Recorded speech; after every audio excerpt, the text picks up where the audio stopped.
Manikandan sir வணக்கம். Manikandan sir, இந்த தேர்தல் வாக்குறுதிகள் வாக்குகளை அறுவடை செய்வதற்கு கை கொடுக்கும் அப்படிங்கிற நம்பிக்கை அரசியல் கட்சிகள் மத்தியில் இருக்கு, அதிமுக கிட்ட இருக்கு. அப்படின்னா வாக்குறுதிகளால் மக்கள் ஈர்க்கப்பட்டு வாக்களிக்க தயாராவார்கள் அப்படிங்கிறதை கடந்த காலங்களில் இங்கே இருக்கக்கூடிய அரசியல் கட்சிகள் அதனால் அப்படி ஒன்று கற்றுக்கொண்டு அதனால் ஆதாயம் அடைந்திருக்கிறார்கள்னா, இன்னைக்கு ஏடிஎம்கே அறிவித்திருக்கக்கூடிய வாக்குறுதிகளை விட மிக வசீகரமான வாக்குறுதிகளை தாவேகா அறிவித்திருக்கிறது சார். விஜய் அறிவித்திருக்கிறார். அது ஏதாவது இம்பாக்டை ஏற்படுத்துமா சார்? சார், அதுக்கு முன்னாடி ராம் சுப்பிரமணியன் சார் சொன்னதுக்கு ஒரு விஷயத்துக்கு போறேன். ப்ளீஸ். ஸ்டாலின் கொடுக்கிற 1000 ரூபாய் உரிமை தொகை எல்லா நாட்டிலயும் ஸ்டைபண்டா கொடுக்குறாங்க, அந்த மாதிரி வரவேற்கத்தக்கதுன்னு ஒரு இதுல அந்நிய நம்பியா மாதிரி அதை வரவேற்கிறார். எடப்பாடி பழனிசாமி ஆட்சிக்கு வந்த அப்படின்னா நான் அதை 2000 ரூபாயா கொடுப்பேனா, திரு எடப்பாடி பழனிசாமி அவர்களே நீங்கள் 2000 ரூபாய்னு சொன்னதை நான் வரவேற்கிறேன், ஆட்சிக்கு வந்து ஸ்டாலின் எப்படி 1000 ரூபாய் கொடுத்தாரோ அந்த மாதிரி நீங்களும் கொடுங்க அப்படின்னு வரவேற்று பேசியிருந்தீங்கன்னா, நீங்க இப்ப உரிமை தொகை 2 பேர் கொடுக்கறதையும் ஏத்துக்கிறீங்க, நான் ஏத்திருப்பேன். ஒரு கண்ணுல ஒரு பார்வையும் தான் இப்படி இருக்கிறேன், இது போட்டு இப்படி இருக்கு, அந்த மாதிரி நீங்க இப்படி ஒண்ணு பேசுறீங்க, இது எப்படி ஏற்புக்குரியது? அப்புறம் இலவசங்களால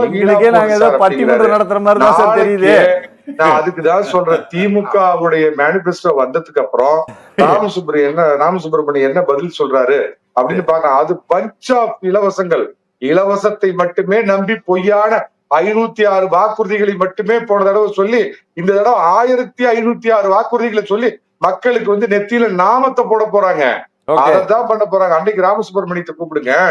ஆடு மாடு இது வந்து பொருளாதார மறுசுழற்சி ஜெயலலிதா அம்மா கொடுத்தாங்கல்ல, அதை ஏத்துக்கலாம். அந்த இடத்துல அந்த குடும்பத்துக்கு அது ஒரு பொருளாதார மறுசுழற்சி ஏத்துக்கலாம். மகளிர் சுய உதவி குழு திரு கருணாநிதி கொண்டு வந்தாரு, எனக்கு மிகச்சிறந்த திட்டம், ஏத்துக்கிறேன். நான் வந்து அவர் மாதிரி எனக்கு முன்னாடி பேசினார் திமுகவுல இருந்து, அந்த மாதிரி பேசல. ஆனா வந்து நான் டிவி கொடுக்குறேன், பிரிட்ஜ் கொடுக்குறேன், இது என்னது நாளைக்கு நான் ஏசி மிஷின் கொடுக்குறேன், உரிமை தொகை கொடுக்குறேன். என்ன உரிமை தொகை? வெளிநாட்டுல வேலை இல்லாதவனுக்கு, படிச்சுட்டு வீட்டுல இருக்கிறவனுக்கு அரசாங்கம் கொடுக்கிற ஸ்டைபண்ட் வேற, ஓட்டுக்காக வந்து ரேஷன் சீட்டை பார்த்துட்டு கொடுக்கறது வேற. இத ஒண்ணு பொருளாதார புள்ளியா அப்படி பேசுங்க. சுப்பிரமணிய சாமி மாதிரி உங்களை தமிழ்நாட்டின் சுப்பிரமணிய சாமி நான் ஏத்துக்கிறேன். இல்ல நான் திமுகவை ஆதரிச்சு பேச வேண்டிய கட்டாயத்துல இருக்கேன்னு சொல்லுங்க.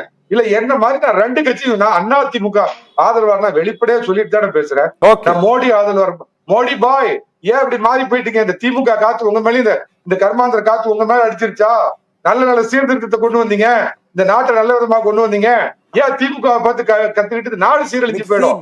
உச்ச நீதிமன்றம் தலையிடணும். நீங்க பேசுறப்ப நான் வாய் பேசல, நீங்க பேசுறப்ப நான் உச்ச நீதிமன்றம் தலையிட்டு இதுக்கு ஒரு கடிவாளம் போடலனா இந்த நாடு திவாலாயிடும். எம்ஜிஆர் வந்து கொடுத்துக்கலான்னு கேக்குறாரு. ஒரு நிமிஷம், பல்பொடி கொடுத்தாரு சுகாதாரமா இருக்கிறதுக்கு, காலுக்கு போடுறதுக்கு செருப்பு கொடுத்தாரு, சாப்பிட சத்துணவு கொடுத்தாரு, சத்து மாவு கொடுத்தாரு. பீகார் அதே மாதிரி நண்பர் திமுகவுல சொன்னாரு, நாங்க டிவி கொடுத்து 2011 தோத்து போனோம், அப்ப எனக்கு இலவசமா கொடுக்கறத வச்சுதான் மக்கள் ஓட்டு போறேன்னா, அப்ப பீகார்ல 10,000 ரூபாய் கொடுத்து பிஜேபி கார ஓட்டு வாங்கன்னு சொன்னீங்களா? அப்ப அது இல்ல, அப்ப அவங்க உண்மையான பெர்ஃபார்மன்ஸ் யாரு? இந்த நிதிஷ்குமார் பிஜேபியோட பெர்ஃபார்மன்ஸ்னால. அதே இதுக்கு ஒரு கண்ணில் ஒரு சொன்னாப்ப அதுக்கு ஒரு விளக்கமா? இப்ப இவர் என்ன சொன்னாரு? ஆகவே இது வந்து நாட்டை நாசமாக்குவது. பாஜக அதிமுக போன்று தேச நலனில் அக்கறையுள்ள கட்சிகள் இந்த பாதையினை தேர்ந்தெடுக்க கூடாது. இலவசங்கள் நாட்டை வேறு நாட்டை நாசமாக்கும்.